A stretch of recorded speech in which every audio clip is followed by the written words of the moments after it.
Top three global economic challenges I will be discussing is 1. Production and trade, 2. Monetary relations, and 3. The international debt and financial crisis. So, to start off with production and trade, we're going to talk about absolute advantage versus comparative advantage. Absolute advantage is when there is an ability of an individual or group to carry out a particular economic activity more efficiently than another individual or group. This is caused because they can produce a product or service using a smaller number of inputs and are using a more efficient process than other countries producing the same product or service. As countries focus on the production of those goods for which their nation's resources are best suited, this is called specialization.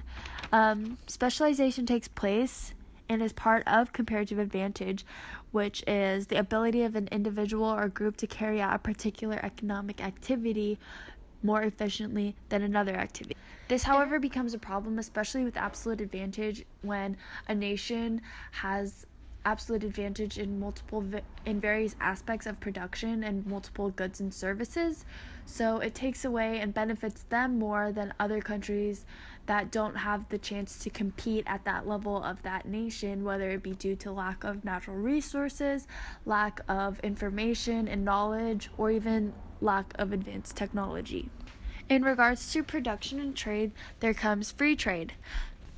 There are pros and cons to free trade, the pros including increased economic growth, more dynamic business climates, lower government spending, foreign direct investment, expertise, and tech transfers from country to country.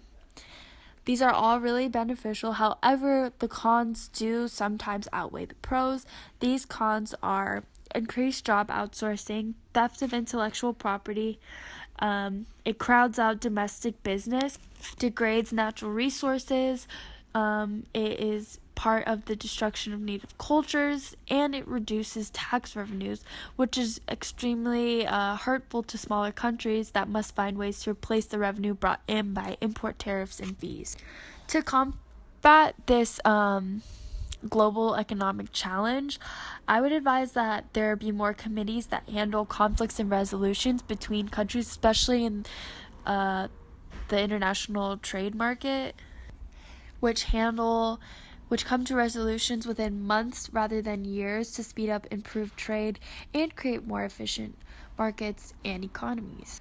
I would also recommend providing lesser developed countries with more resources to become seriously involved and have a significant stake in the global market.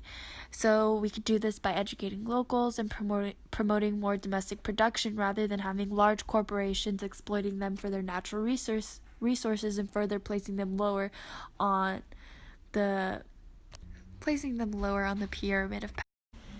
In regards to monetary relations, we have to discuss exchange rates. Exchange rates can often be manipulated to benefit a certain country. This can be done, for example, by devaluing currency, for instance, as lower compared to the US dollar, because this benefits those countries' exports and helps sell against U.S. companies in the world market. You can also overvalue your currency, which might be a tactic when trying to invest in certain assets that will eventually benefit your country in the long run. So overall, weak currency favors exporters and stronger currency favors importers. Because these exchange rates can be manipulated, I have a solution to that problem. My solution would be that those nations that are suspected of manipulating the exchange rate or are blatantly doing so, they must be held accountable for their unjust actions, and this would hopefully hinder them from doing so in the future. For example, they could be allotted a certain amount of time where their exports are limited if they are devaluing their currency, that way that they can't get ahead in the global market in ways that they hope to do so by devaluing their currency. So the third global economic challenge I will be talking about is international debt and financial crisis. So usually a financial crisis unfolds as a result of institutions or assets being overvalued and being exacerbated by irrational investment behavior. Rapid strings of sell-offs can further result in lower asset prices of more savings withdrawals. A significant financial crisis to discuss is the 2008 financial crisis that was caused by the subprime mortgage crisis. So, pretty much, housing prices were dropping, and more people were taking out loans to purchase these houses, and they were accumulating debt, and mortgages were being paid off with these loans that were given to them by banks, and these mortgage-backed securities needed mortgages as collateral. Then interbank borrowing, occurred more frequently, and because of this, the interbank borrowing costs rose, and mistrust within the banking community initially was a major cause to the 2008 financial crisis. Money then was put into money market funds and treasury bonds to keep it safe, and if these establishments went broke, all economic activity would have been halted. As a solution, a $700 billion bailout package was asked for, and initially $350 billion was used to buy bank and automotive stocks to help rebuild the economy, and then $350 billion was put into Obama's economic stimulus package when he became president.